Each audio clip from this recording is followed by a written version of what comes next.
Good afternoon. It's evening now, actually. It's Thursday, and are the days, weeks, evenings, hours kind of all blend into one another right now. I don't know about for you at home and for you, Terry, but for me, for sure. I'm Ryan Ferguson. I'm the curator of film at the Art Gallery of Hamilton, and I'm here with Hamilton-based writer and director Terry Odette. And we're going to talk about this week's film that the AGH presented with our friends at Film Movement, who are in New York City, the Wild Goose Lake. So this was a fun one, I think, because earlier today, you just texted me and said, I do not like this film. And then Yeah. an hour later, you texted me and said, it got better. Yeah. Yeah. I think it's good to have an honest conversation about what we do and do not like about a film too. So Sure. yeah, so I don't know. I guess we can set it up a little bit. The filmmaker of The Wild Goose Lake is Zhao Yinan. He is made, I think, 5 or 6 features now. His most recent feature before this was Black Hole Thin Ice, winner of the Golden Bear at Berlin in 2014. And that film is available if you liked this and you want to watch some more of his work on Google Play, YouTube. I believe in both those it's a VOD situation, but it's also on Shudder. So if you're a subscriber to Shudder, you can watch it on there. And his 2003 feature Uniform is on Fandor. So before we get like too deep into talking about the film itself, I think one of the things that is interesting is the film is set in Wuhan, China, which I think every single person who's currently sitting at home watching this right now has become very, at least familiar with the idea that Wuhan, the city of Wuhan exists, but probably most of us haven't actually seen inside the streets, the canals, the waterways. It's on the Yangtze. It's a major city in central China and is called, I believe, the City of Rivers. So the Wild Goose Lake is referring to a body of water that touches the city of Wuhan. So, and also in the film, again, when you're dealing with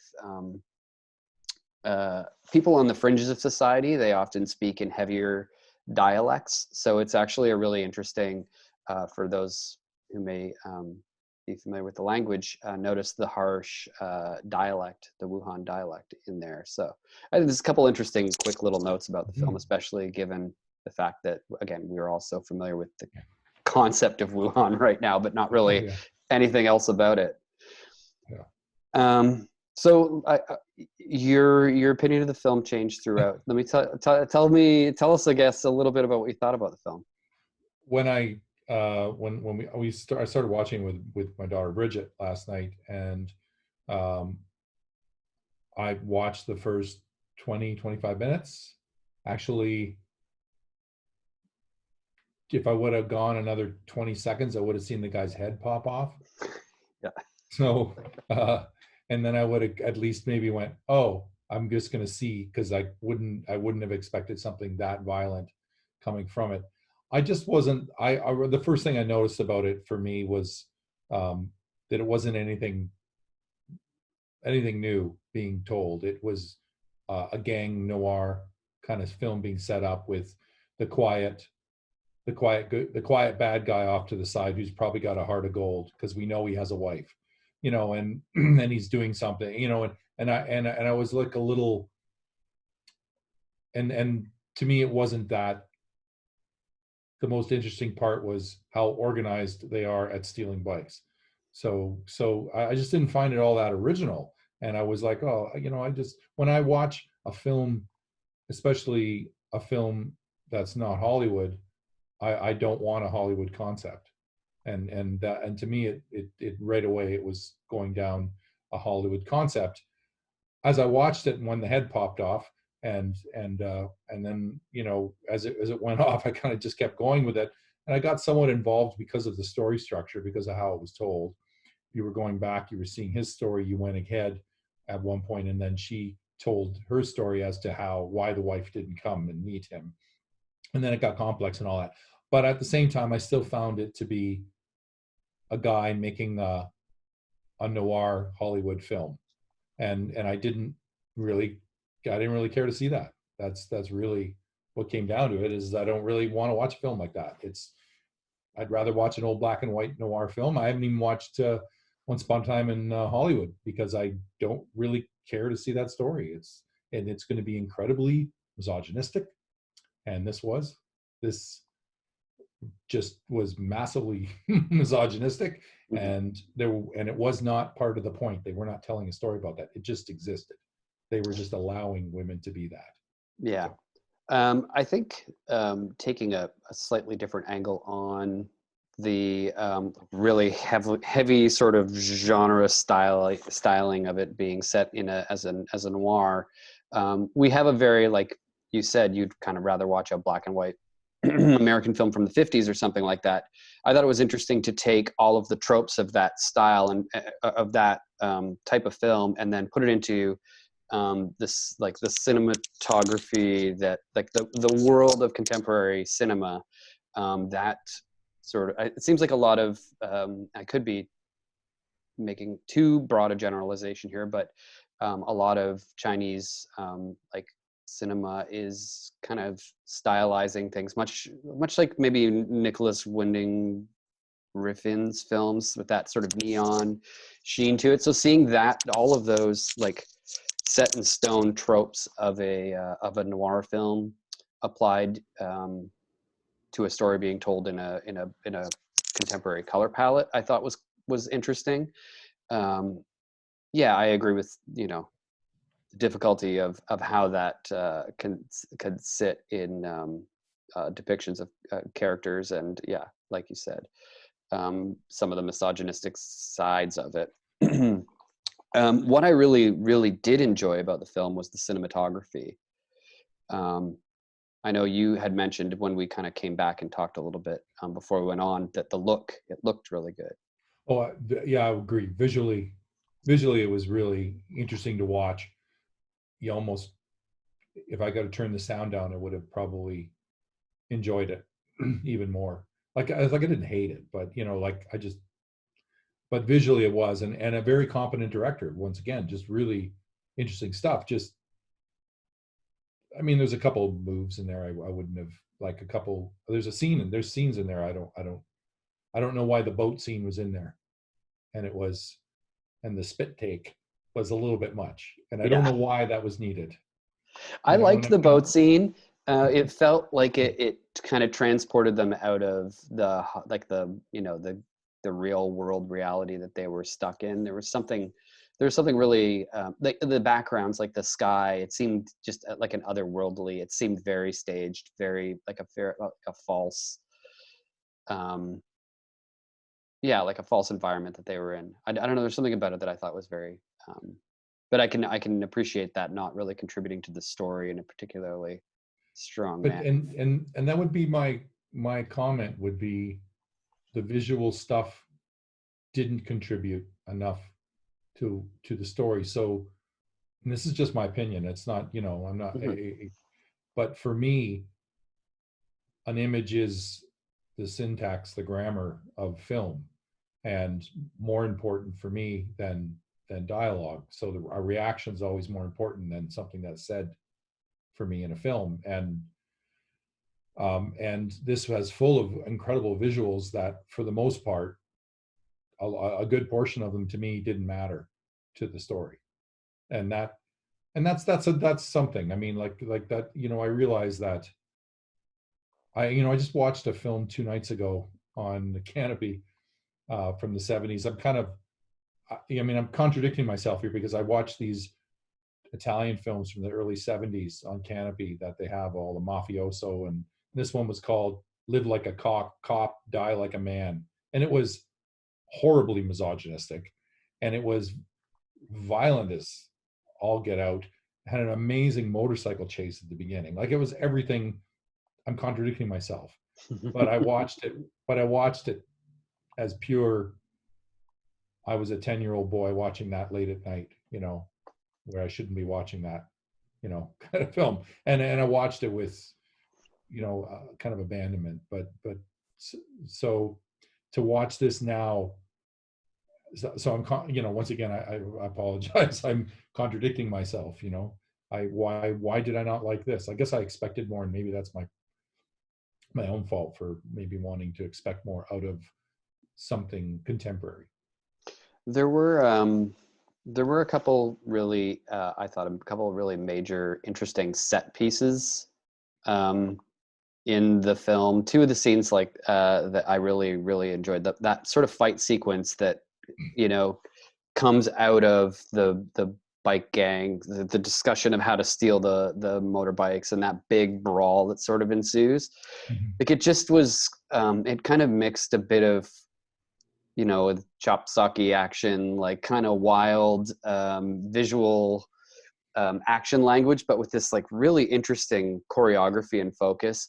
And then the other one was that sort of that dance sequence, um, Yeah, yeah, the which line dancing yeah, with the those colored two. shoes. Yeah, those two sequences were just so amazingly filmed. Interestingly, that dance sequence, it reminded me so much of one of the camera passes in Long Day's Journey into Night, which was a film that we screened at the AGH Film Festival this year. It was one of my favorites of the festival.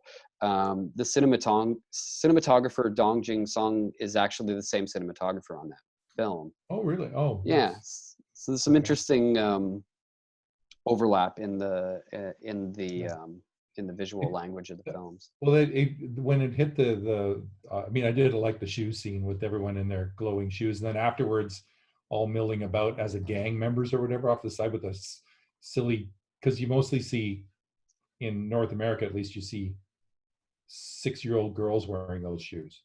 Like really, but it was fun. But it also that's where it kind of almost slipped for me. It reminded me of a Zhashanki uh, film, or Zhashanki. Hmm. It reminded me of something he would do in the middle of one of his films. This would happen, and we'd pass by it, you know, and there would be something going on. Like in his film, there would have been a conversation while they were dancing, which is also very good art and band apart, and that kind of a.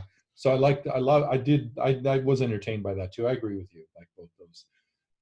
And I thought that too. I thought the same thing. I said, "Oh, this is kind of like this is going to be like a kung fu movie, sort of. Like there's going to be Hmm. that kind of old boy kind of weird, accelerated, violence, but then it would sink back into being this realistic thing." So I'm obviously the director wanted to do that and make it just sort of take every style they felt like playing with and play with it, but you know.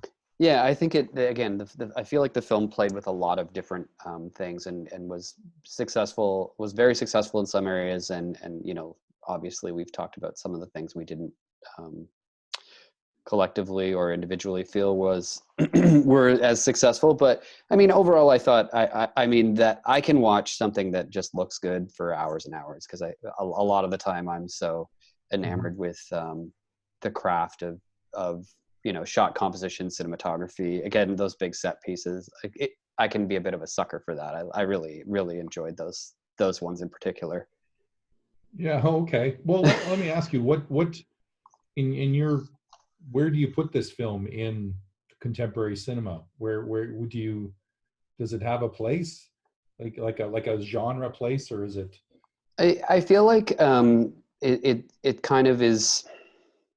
Again, it seems like something that I was able to like really place it in a couple positions, but then we're talking about a film that kind of is touching on a few different things. So it's stylistically, it felt like, I mean, I was reminded all the way through of Long Day's Journey into Night, even though that those films are quite different. There's a similar visual language. There's a sense of um, a bit of an overlap of at times of you know the dream world or the fantastic world with like really harsh reality or real scenes. So I don't know where I would place it alongside um, other contemporary films aside from perhaps again there's this I think it's interesting when we're talking about something like a film like Parasite, a film like this, the film we're about to start talking about next week's selection, Baccarat, where it is these um, yeah, it's this mix of like a very contemporary moments with a lot of classical filmmaking um, technique applied to them to sort of and that sense of unexpectedness where is the director taking this piece of work at this time. Do you find, does performance matter to you in the sense to care, like actual acting performance? So when I'm watching and I forgive me, I did not note the actor's name here, which I should be. It reminds me a little bit of there's that sense of noir cool in there, but there's so many walls to a performance like that that you can kind of interpret it in several different ways. I liked the performances in the film. I didn't think they were the main driver of of the final product or my response to the film so much as again going back to the use of visual as language. Yeah, I would agree with that. I mean, I also thought the performances were, quite fine. Actually, the female performances were more engaging than the male, but I liked a lot of the sidekick sort of guys, like, Yeah. because they were just very natural, and there was a lot of little hints of humor, like this. The line dance really has no value other than it's something, you know, that's happening. There was a lot of good choices. There was a lot of, there was a lot of Sergio Leone kind of stuff in there, but that's also, to call it, say, Sergio Leone, that's being very North American centric of me. That these kind of films, I also saw a lot of Kurosawa kind of work in there, in the sense of the way it was edited at times, just very, very specific. For some reason, I even uh, uh, films like Stray Dogs or something like that came up in my mind, just as, so obviously somebody who really does, and I have not seen any of his other films, so I can't really judge it, but obviously somebody who's playing a lot. But I guess when it comes down to it, in the end, is it I'm probably a little tired of watching male violent gang stories, so I don't really need another. Oh yeah, guys are bad. You know, they steal things, they kill people, and they abuse women. Like, it doesn't really. So, on that level. Although the umbrella scene was pretty impressive. The umbrella scene was great as well. Yeah, I forgot about that as it was towards the end when I was probably I just watched the film about an hour ago, so I was kind of taking notes, and that was beautiful, and that did feel that sort of those bits of stylized violence are um, nice touches in a film. It's also, I think, one of the things that I'm thinking about right as we're talking is one of the things that is really nice about doing this program that we're doing, we're screening these films online with our partners, is that it's giving us the AGH Film Series the opportunity to spread out and do this. This is a film I don't think you'd ever see during our regular film series, potentially during the film festival. But I think it's nice to for us to be able to have conversations about a film like this, to showcase this to as part of the AGH's program as well. So. Oh, I agree. I think this is really a nice addition. It's good to have. It's almost like having immediate, whether or not we're offering anything of the same quality, but it's like having DVD extras. It's like having the commentary, whether you want it or not. Here it is. Yeah, someday we'll do a commentary track together. Yeah. I think I'm going to quickly now, we'll switch because we've been talking for a little bit about this film. It is up available until the end of the week. If you have not watched the film and we have convinced you that you must see it, you should check out our galleryofhamilton.com, aghfilmfest.com for the links. And as of today, our new film for the week, one of my favorite films of 20 that I saw in 2019. It wasn't released until early 2020. It was a film that I was I was trying so hard to get this film to the AGH Film Festival in the fall that I offered to just pay out of my own pocket to have a DCP of the film made so we could have one. It didn't time out, but I'm really happy that we're able to see it now. The film's called Bacurau. The directors, Giuliano Darnells and Kleiber Mendoza Filho, made about 7 or 8 years ago one of really the most amazing debut features you could possibly, I think, I'm not. I'll throw hyperbole on here. It's one of the best debut features I've seen in years and years and decades. A decade, sure, why not? Neighboring Sounds is a fantastic film. The directors are from Brazil. That film is available on Fandor. I'll give you that now too, because I think it's absolutely worth watching. But Bacurau made its premiere. I think it made its world premiere at TIFF. I could be wrong. It might have been at Venice and then TIFF. But it's again a totally different film for the Art Gallery of Hamilton. If you liked Parasite, I feel like there's a straight line between these two films. It is sort of like a Western, but it is like very few other films you'll see. It stars Udo Kier, which Udo Kier is just a fantastic bad guy.